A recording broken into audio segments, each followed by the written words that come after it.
सगळ्यात आधी फ्रेंड्स तुम्ही या कटोरीचा शेप बघू शकता। प्रॉपर शेप आपल्या ह्या कटोरीचा जो आहे आलेला आहे। 32 साईज आहे आणि कटोरी अजिबात लूज वगैरे पडलेली नाही किंवा कटोरीमध्ये एक सुद्धा प्लेट जी आहे तर ती अजिबात दिसणार नाही। तर आजच्या व्हिडिओमध्ये एकदम प्रॉपर कटोरी आपण कशी काढायची आहे, जर तुम्हाला कटोरीचं माप माहिती नसेल की किती घ्यायचं आहे किती छातीला, तर ते आजच्या व्हिडिओमध्ये आपण बघणार आहोत। म्हणजे छातीवरून आपण कटोरीचं माप जे आहे कसं काढायचं तर ते आजच्या व्हिडिओमध्ये बघणार आहोत। सो व्हिडिओ जो आहे एकदम शेवटपर्यंत बघायचा आहे। आता हे आपलं मेन पीस आहे जो साडीतला आहे। अस्तर मी इथे घेतलेला आहे 80 सेंटीमीटर।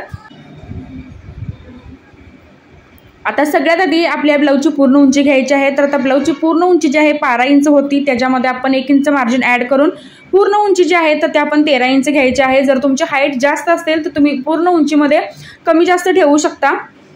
तर हे माझ्या कस्टमरचं ब्लाऊज होतं। तर बऱ्याच वेळेला तुमच्या कमेंट येतात की तुम्ही मोठ्या साईजचं ब्लाऊज दाखवता तर ते एकदम व्यवस्थित बसतं, परफेक्ट बसतं, पण लहान साईजचं सुद्धा कटोरीचं माप आहे किंवा फिटिंग आहे ब्लाऊजचं दाखवा। तर आजच्या व्हिडिओमध्ये मी तुम्हाला ते दाखवलेलं आहे आणि या ब्लाऊजचं पूर्ण कटिंग जे आहे आपण आजच्या व्हिडिओमध्ये बघणार आहोत। तर आता पूर्ण उंची मी घेतलेली आहे 12 + 13 इंच घेतलेलं आहे। त्याच्यानंतर जे शोल्डर आहे आपल्याला 5 घ्यायचं आहे। आता हे बघू शकता शोल्डर मी 5 घेतलं। त्याच्यानंतर मुंडा जो आहे आपल्याला घ्यायचा आहे 5.5 इंच। तर 32 साईजला 34 साईजला जे शोल्डर आहे 5 घ्यायचं आहे, मुंडा 5.5 घ्यायचा आहे।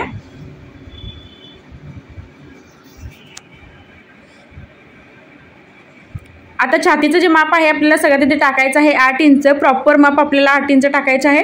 त्याच्यानंतर त्याच्यामध्ये आपल्याला 2 इंच मार्जिन ॲड करायचं आहे। आता हे बघा छातीचं आपलं हे प्रॉपर माप आहे।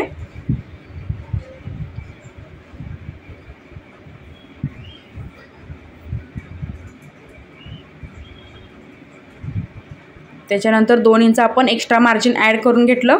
आता जी कमर आहे 7 इंच आहे, 7 + 2 इंच आपण याच्यामध्ये मार्जिन ॲड करणार आहोत।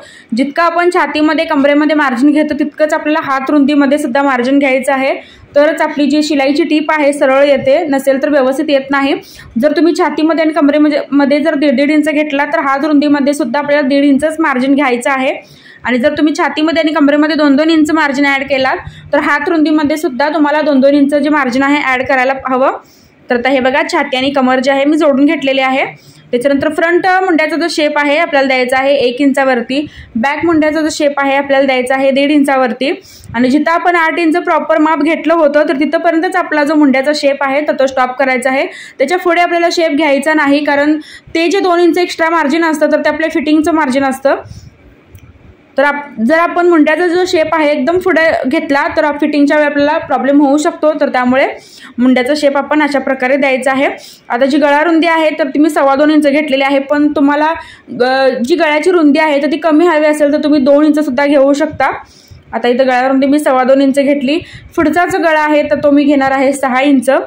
तर सगळ्यात आधी आपण इथं स्क्वेअर इथं आकार जो आहे आपल्या गळ्याचा मार्किंग करायचा आहे। त्याच्यानंतर आपण बघणार आहोत की छातीवरून कटोरी जी आहे आपल्याला कशी काढायची आहे। तुम्ही प्रत्येक साईजला हा जो फॉर्म्युला आहे तर तो वापरू शकता, मोठी साईज असो किंवा लहान साईज असो। 48 पर्यंत तुम्ही हा जो फॉर्म्युला आहे तर तो वापरू शकता। तर आपल्याला हे फक्त करायचं आहे की तर आता इथं फॉर एक्झाम्पल तुम्ही बघू शकता हे जे ब्लाऊज आहे मी 32 साईजचं तयार करत आहे। आता याला मला कटोरीचं जे माप आहे प्रॉपर काढायचं आहे, तर मी इथं 32/6 जे आहे करणार आहे। तर त्याच्यानंतर जे कटोरीचं एकदम प्रॉपर आपलं माप येतं तर ते 5.5 इंच येतं। तर आता हे बघू शकता।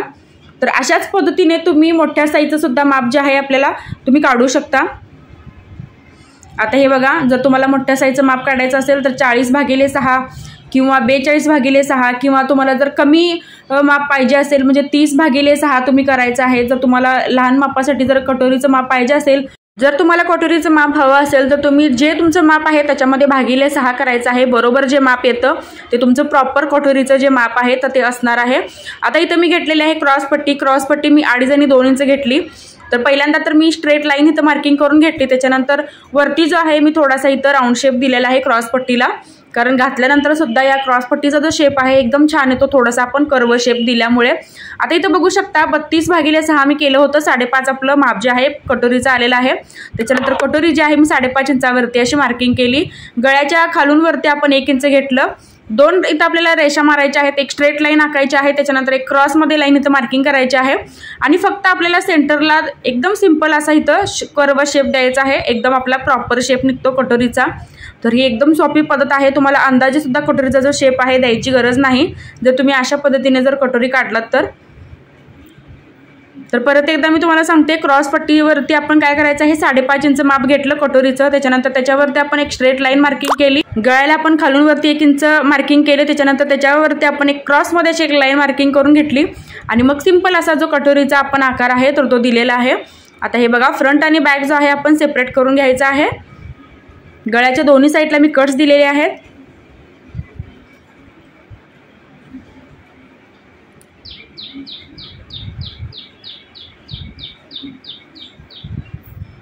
आता दाखवल्याप्रमाणे आपण हे जे सगळे पार्ट्स आहेत ते कट करून घ्यायचे आहेत।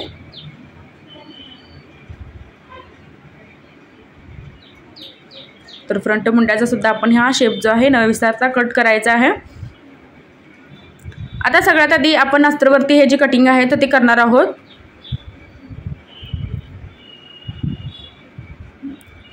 तर त्या बॅक पार्ट मी इथं कट करत आहे आणि बॅक पार्ट जो आहे मी तो 2 पीसमध्ये इथं कट केलेला आहे, त्याच्यामुळे बॅक पार्टमध्ये मी बॉटमला 1 इंच एक्स्ट्रा वाढवलेला आहे। पण जर तुम्ही नॉर्मल यू गळा काढत असाल किंवा दुसऱ्या डिझाईनचा जर तुम्ही गळा काढत असाल तर तुम्ही याच्यामध्ये 1 इंच एक्स्ट्रा वाढवायचं नाही।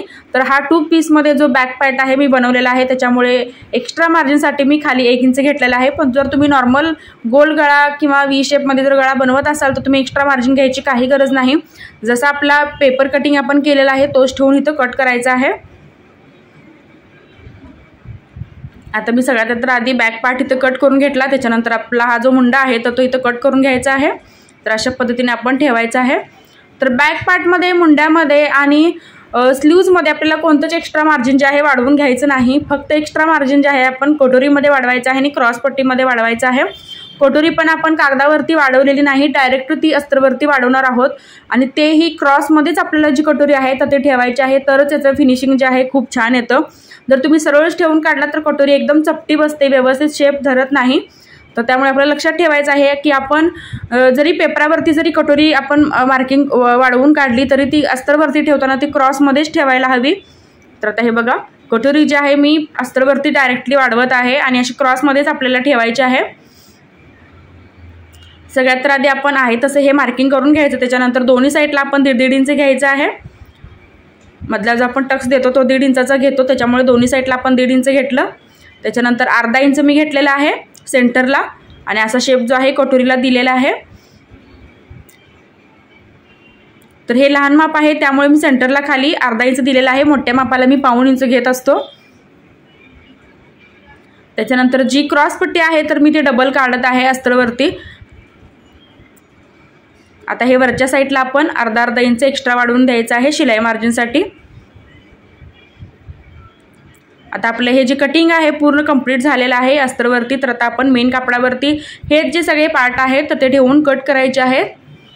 तर स्लीवचं कटिंग जे आहे मी या व्हिडिओमध्ये दाखवलेलं नाही, कारण पफ स्लीव्ज होत्या, डिझाईनच्या स्लीव्ज होत्या, सो मी दाखवलेलं नाही। जर तुम्हाला त्याच्या डिझाईन जर करायचे असतील स्लीव्जच्या तर तेही माझ्या चॅनलवरती व्हिडिओ जे आहेत अपलोड आहेत, तर ते तुम्ही बघू शकता। तर या ब्लाऊजमध्ये आपण फ्रंट बॅक पार्टचं जे कटिंग आहे बनवलेलं आहे। तर आहे तसे आपण जे पार्ट्स आहेत आपले फ्रंट आणि बॅकचे कटिंग करून घ्यायचे आहेत। मेन कापडावरती सुद्धा आपल्याला जी कटोरी आहे तर ती क्रॉसमध्येच ठेवून कट करायची आहे। तर फ्रेंड्स, आजचा व्हिडिओ तुम्हाला कसा वाटला कमेंटमध्ये नक्कीच सांगा। काही डाऊट असेल तर तेही तुम्ही मला कमेंटमध्ये विचारू शकता।